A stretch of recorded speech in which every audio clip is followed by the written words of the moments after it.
KTT BRICS di Kazan, Rusia yang dihadiri oleh 36 negara memberi sinyal yang jelas tentang kehadiran aliansi baru yang berkomitmen pada semangat multilateralisme, inklusif, kerjasama yang saling menguntungkan, pembangunan yang ikut mementingkan isu lingkungan hidup, hubungan people to people, dan perdamaian. Aliansi BRICS yang awalnya beranggotakan Brazil, Rusia, India, China, dan Afrika Selatan ini telah melebarkan sayapnya dengan merangkul Iran, Mesir, Ethiopia, Uni Emirat Arab, dan Arab Saudi. Saat menutup pertemuan itu, Presiden Rusia Vladimir Putin mengatakan lebih dari 30 negara telah menyampaikan keinginan untuk bergabung dengan BRICS. Salah satu di antaranya adalah Indonesia, sebagaimana disampaikan Menteri Luar Negeri Sugiono.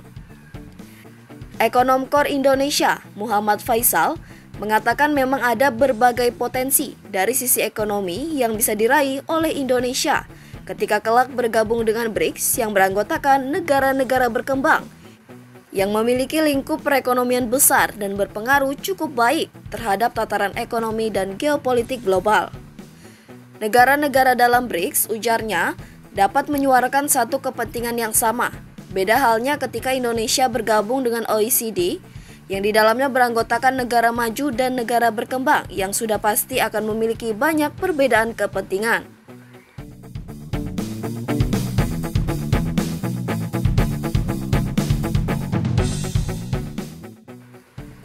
Manfaat lain yang bisa dirasakan oleh Indonesia adalah dari sisi perdagangan internasional, mengingat negara-negara anggota BRICS memiliki pasar domestik yang besar.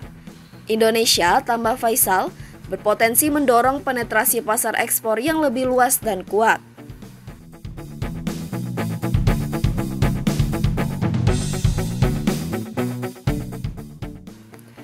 Meski begitu, Faisal menilai dampak yang terasa belum akan signifikan jika dibandingkan dengan kerjasama bilateral atau multilateral lain.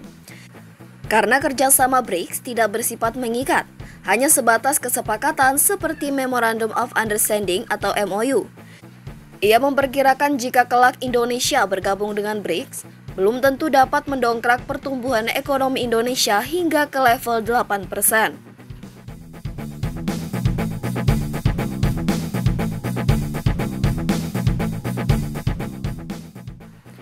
Hubungan dengan negara-negara Global South.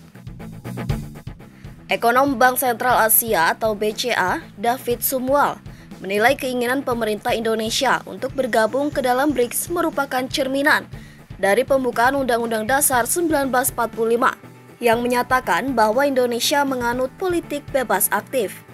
Indonesia katanya sudah bergabung dengan G20 dan sedang berproses untuk bergabung dengan OECD dan saat ini menyatakan minat untuk bergabung dengan BRICS.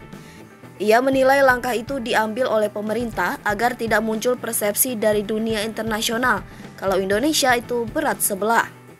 Pengamat ingatkan Presiden Barat jika Indonesia gabung BRICS.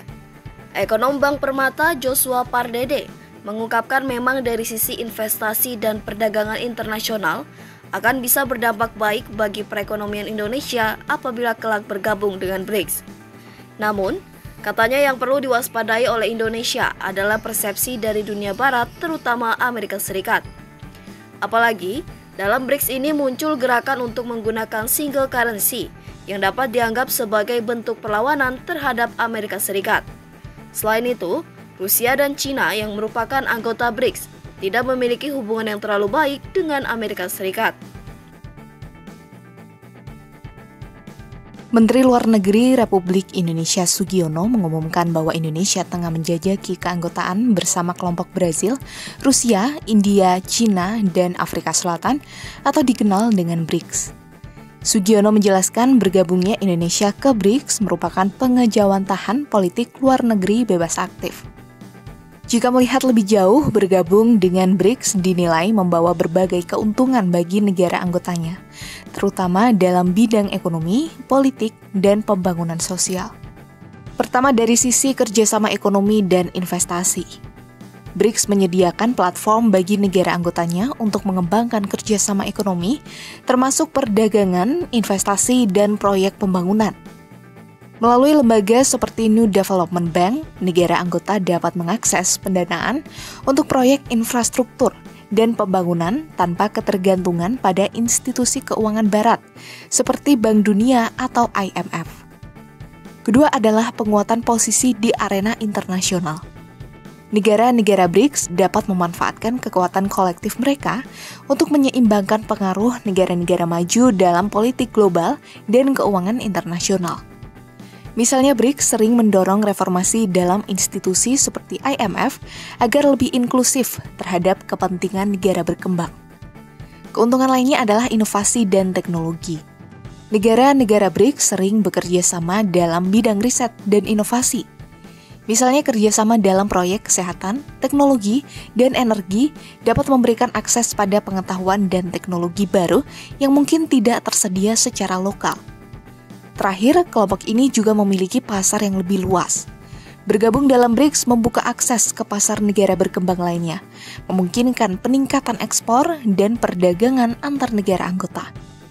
Dengan populasi besar dan pertumbuhan konsumsi di negara-negara BRICS, ini menjadi peluang besar untuk ekspansi bisnis.